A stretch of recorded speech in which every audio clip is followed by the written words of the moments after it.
نماز میں جس سطر کو ڈھانکنا ضروری ہے وہ کون سا ہے؟ مردوں کے لیے نبی علیہ الصلوۃ والسلام فرماتے ہیں، دارقطنی کی روایت ہے، شیخ البانی نے صحیح قرار دیا ہے کہ مرد کی شرمگاہ کیا ہے، سطر کیا ہے؟ ناف سے لے کے گھٹنے تک، ناف سے لے کے ما بین سرتی و رکبتی عورت، یہ نبی علیہ الصلوۃ والسلام کے الفاظ ہیں۔ اور دیگر احادیث سے یہ بھی معلوم ہوتا ہے کہ اگر مزید کپڑا آپ کے پاس موجود ہے تو کوشش کریں کہ اوپر کا حصہ بھی آپ کا ڈھکا ہوا ہو، کیونکہ بخاری شریف کی حدیث ہے، نبی علیہ الصلوۃ والسلام فرماتے ہیں تم میں سے کوئی بھی ایک چادر میں اس انداز سے نماز نہ پڑھے کہ چادر کا کچھ بھی حصہ کندھوں پہ نہ ہو، یعنی کہ جب ایک چادر میں نماز پڑھ رہے ہیں تب بھی آپ کے کندھے پہ چادر کا کچھ نہ کچھ حصہ ہونا چاہیے۔ یہ چادر آپ اس انداز سے لیں، اس انداز سے اوپر آ رہی ہو کہ اس کا کچھ نہ کچھ حصہ کہاں پہنچ جائے؟ کندھے پہ پہنچ جائے۔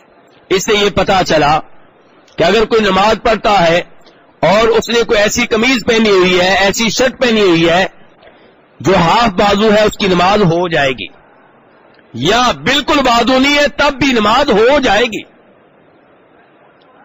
لیکن بہتر کیا ہے کہ اگر آپ کے پاس ایسی قمیض ہے جس میں بازو ہے تو وہ پہن کے آپ نماز پڑھیں، لیکن بہرحال ایسی قمیض میں آپ کی نماز ہو جائے گی جس میں آپ کا ناف سے لے کے گھٹنوں تک کا حصہ ڈھکا ہوا ہے اور کندھوں تک بھی کچھ نہ کچھ حصہ پہنچ رہا ہے۔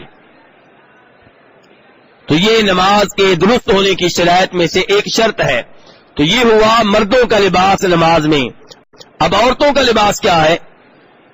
عورت پوری کی پوری ستر ہے، عورت پوری کی پوری نماز میں ڈھکی ہونی چاہیے۔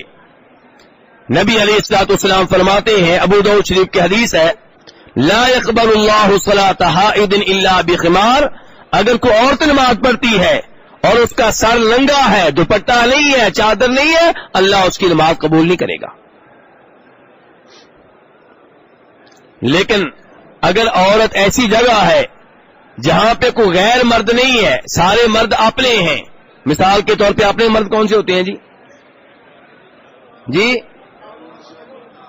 محرم یا خاوند ہیں، اور اگر وہاں پہ دیور ہو، جیٹھ ہو، ہاں یہ غیر محرم ہے، نامحرم ہے۔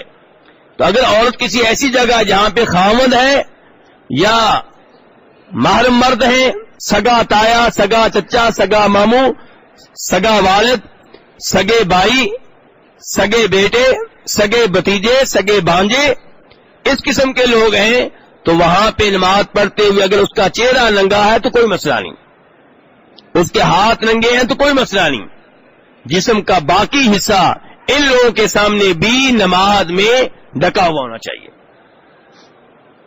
اور اگر کسی جگہ پہ غیر مرد ہیں تو پھر وہاں پہ وہ اپنے ہاتھ بھی چھپائے اور چہرے کا پردہ بھی کرے، نماز میں بھی کرے، کیونکہ غیر مرد وہاں پہ موجود ہیں۔ غیر مرد موجود نہ ہو تو پھر نماز میں اس کا چہرہ ننگا ہونا چاہیے اور ہاتھ بھی اس کے ننگے ہو سکتے ہیں، اس میں کوئی مذائقہ نہیں ہے۔